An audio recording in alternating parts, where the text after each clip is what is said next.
I remember caring for my very first cannabis patient. At the time, I was working as a home health nurse in New Mexico. Like every other day, I went to the office, I gathered my patient assignments, and began reviewing the charts for the day.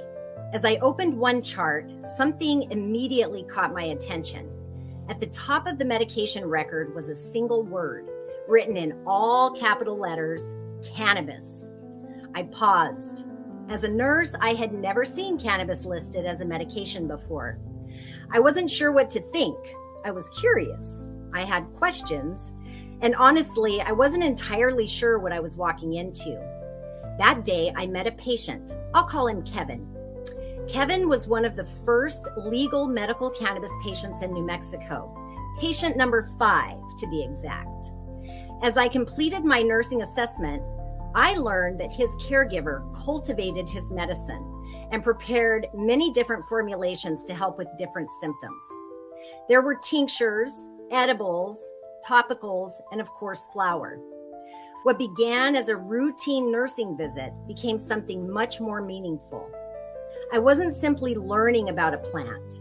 I was learning about a person, his story, his suffering, his hope, his healing. And over the next 20 years, that lesson would repeat itself thousands of times. People often ask me how I became an expert in cannabis nursing. The truth is, everything I know about cannabis medicine, I learned from the plant herself and from the people she has helped to heal. Patient by patient, story by story, connection by connection. And what I discovered along the way changed my nursing practice, as well as my understanding of healing itself. My name is Nurse Heather, a name that was given to me by my patients. And for the first 10 years of my journey, I focused primarily on patients and industry development. I helped to build programs, I developed products, created educational resources, and advocated for ethical practices. Like many pioneers entering a new field, I believed we were building something important and extraordinary. And in fact, we were. But then something shifted. Over the last 10 years, my focus became nurses, educating nurses, mentoring nurses, supporting nurses, empowering nurses to find confidence in a field that is often misunderstood and frequently criticized. And through that work, I began noticing a pattern. The most meaningful transformations weren't happening because somebody learned a new fact. They weren't happening because somebody memorized a cannabinoid pathway or understood a policy change. The transformations happened when people felt connected, when patients felt seen, when nurses felt supported, when communities felt understood, when someone finally realized that they weren't alone. And that's when I began asking a different question. What if healing is not primarily about fixing? What if healing is about reconnecting? You see, modern healthcare is incredibly good at managing disease, but many people today are suffering from something that doesn't always appear in a medical chart: disconnection. Disconnection from themselves, from each other, disconnection from nature, from purpose, from meaning. And as nurses, we encounter this every day.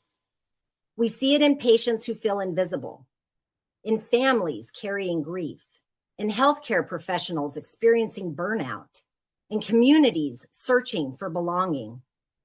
The more I studied the endocannabinoid system, the more fascinating this became, because the endocannabinoid system is fundamentally a system of communication, a system of connection, a system that helps maintain balance throughout the body. Every major physiological system is influenced by it: the nervous system, the immune system, the digestive system, the endocrine system, the cardiovascular system. It's constantly communicating, constantly adapting, constantly helping the body find equilibrium. In many ways, the endocannabinoid system reminds us of a profound truth. Life thrives through connection, not isolation, connection. And perhaps the lesson extends far beyond biology, because healthy individuals create healthy relationships, and healthy relationships create healthy communities, and healthy communities create healthy societies. And we all know healthy societies create a healthier world. Connection isn't just something we need emotionally. It's fundamental to who we are. As nurses, we are uniquely positioned to help restore those connections, not because we have all the answers, we don't, but because we are present. We listen, we witness, we care, and caring matters. In a world increasingly driven by technology, algorithms, and efficiency, human connection may become one of the most valuable forms of medicine we have left.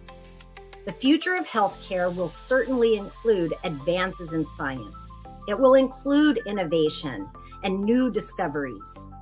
But I hope it will also include something equally as important: more compassion, more presence, more humanity, and dare I say, more love. Because after 20 years, I've learned something that surprised me. People rarely remember every piece of information that you teach them. They don't remember every policy we advocated for. They certainly don't remember every credential that we earned.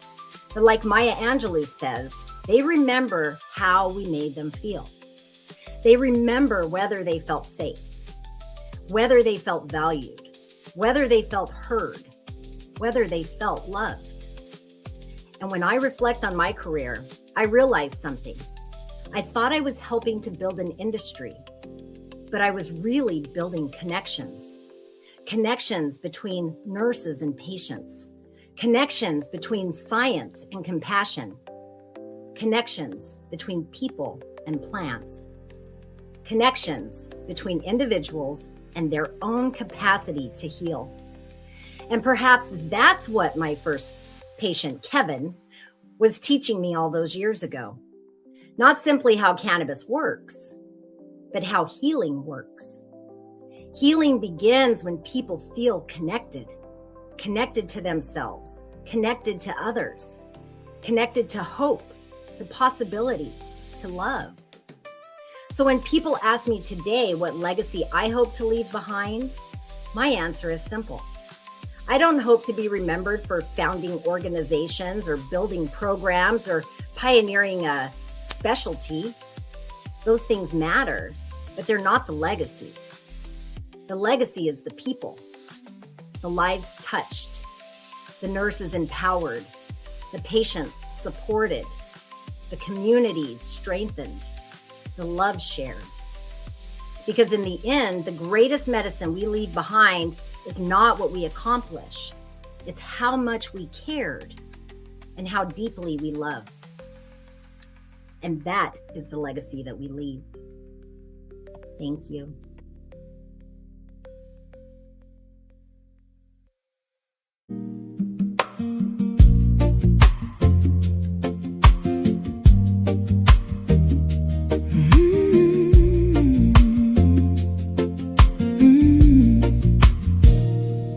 I remember opening a patient chart. One word caught my eye. Written there in bold letters, changed the course of my life. I thought I was walking in to teach what I believed, but he smiled and quietly started teaching me. Story by story, heart by heart, every goodbye became a brand new start. Love is the legacy, connection is the way. Every soul we welcome leaves a light that never fades. It's never what we build, it's never what we achieve. The greatest medicine is the love we leave.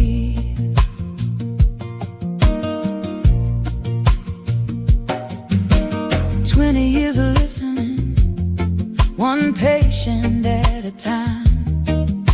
The plant became the teacher through every human life. Not just science, not just care, healing lives inside the moments when someone knows you're there. When people feel seen, when people feel heard, hope begins without a single word. Love is a legacy, connection is the way. Every soul we welcome leaves a light that never fades. It's never what we build, it's never what we achieve. The greatest medicine is the love we leave. I thought I was building an industry, but I was building connections between nurses and patients, between science and compassion, between people and possibility, between every heart still searching for home. Connection, connection, everything begins there. Love is a legacy, connection is the song. Every life we touch keeps the melody moving on. When all our work is finished and every title fades, they'll remember how we care. That's the legacy we leave. Love is a legacy. Love is a legacy. Love is the legacy. The legacy we leave.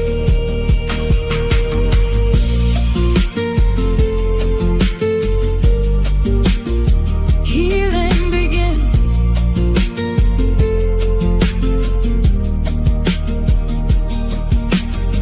when people feel connected, connected to themselves, connected to each other, connected to hope,